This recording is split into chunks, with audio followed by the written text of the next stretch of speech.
Bonjour les amis.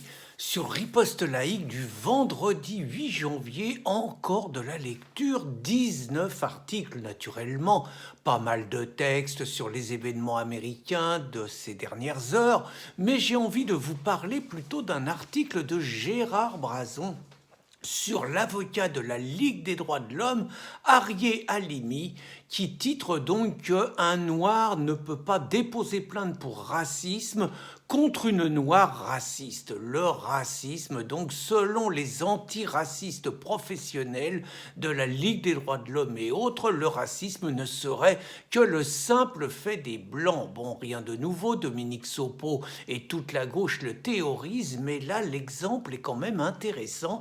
Cela se passe lors des manifestations des Black Lives Matter, donc les manifestations ouvertement racistes et violentes.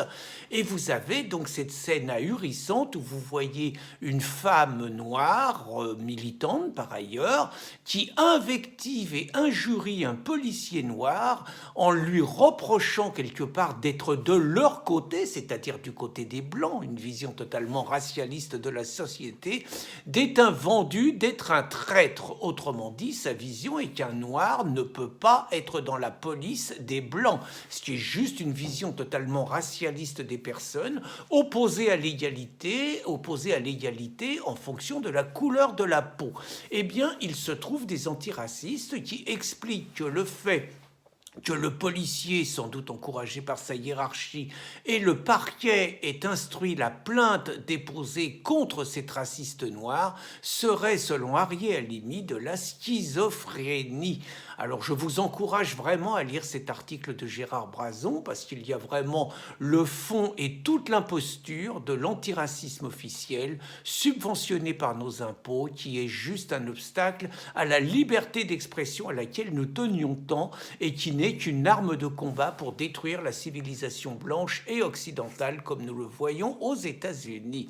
Je ferai dans la journée, donc dans la matinée, sans doute une vidéo sur ma chaîne russe à laquelle je vous encourage à vous abonner. Je la ferai sans doute sur une enseignante musulmane qui est poursuivie devant les tribunaux par les syndicats Sud et CGT pour avoir dénoncé 5 de ses élèves, dont on ne précisera pas la religion, parce qu'ils n'avaient pas respecté la minute de silence sur Samuel Paty.